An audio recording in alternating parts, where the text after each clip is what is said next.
Olá, que a graça e a paz do Senhor seja com você nesse dia, hoje dia 7 de novembro. Vamos ler no primeiro livro de Reis, capítulo 17.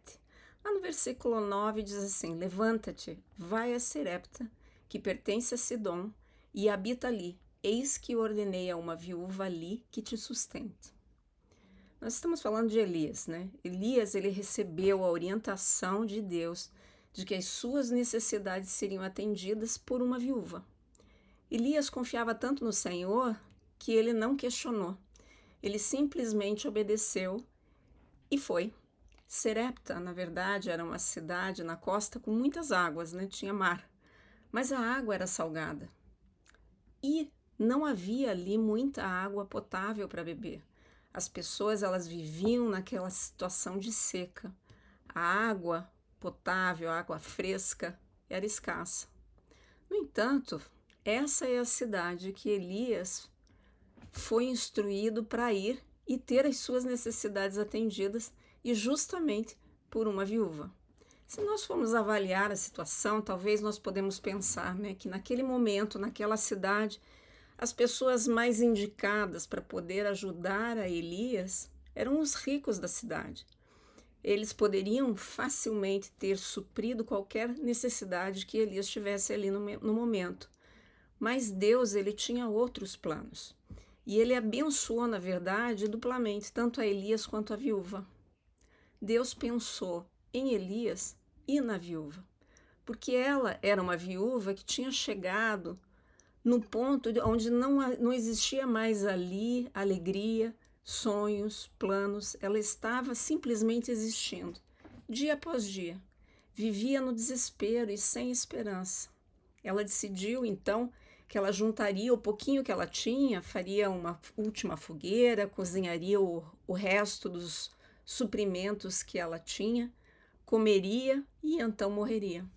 A morte, para aquela viúva naquele momento, parecia mais acolhedora do que a realidade que ela estava vivendo naquele instante.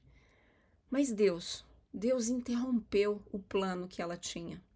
Ele interrompeu o plano dela e apresentou o dele. E ela obedeceu. Ela decidiu, sim, seguir as instruções do homem de Deus, Elias. E dessa forma, pela escolha dela e pela escolha de Elias, Deus supriu a necessidade de ambos. Veja, na nossa vida não é diferente. Deus, ele supre as nossas necessidades. Mas muitas vezes as nossas escolhas precisam ser feitas antes que essas questões ocorram. Nós precisamos sim parar de limitar Deus, parar com os nossos pensamentos e planos que são limitados, seguir as instruções que o Senhor nos fala e confiar e permitir que Ele supra as nossas necessidades da maneira que Ele deseja suprir. Porque se nós formos interferir, talvez, nesse caso, se escolhêssemos os homens, as pessoas ricas da cidade, a viúva não teria como ter sido abençoada. Então, veja, Deus sempre tem um olhar além de nós. Então, eu queria te fazer essa pergunta hoje. O que há na sua vida, nesse momento, que precisa que Deus providencie uma solução? Diga para Ele. Peça para Ele, explique especificamente o que você está precisando. Porque o Senhor, Ele nos mostra nessa passagem exatamente o que Ele fez na vida de Elias e da viúva. Ele deseja sim, curar o meu coração e o teu coração que às vezes está ferido. Então vamos orar juntos? Diga assim: Senhor, eu me coloco nas tuas mãos e afirmo que confio na tua sabedoria e na tua bondade.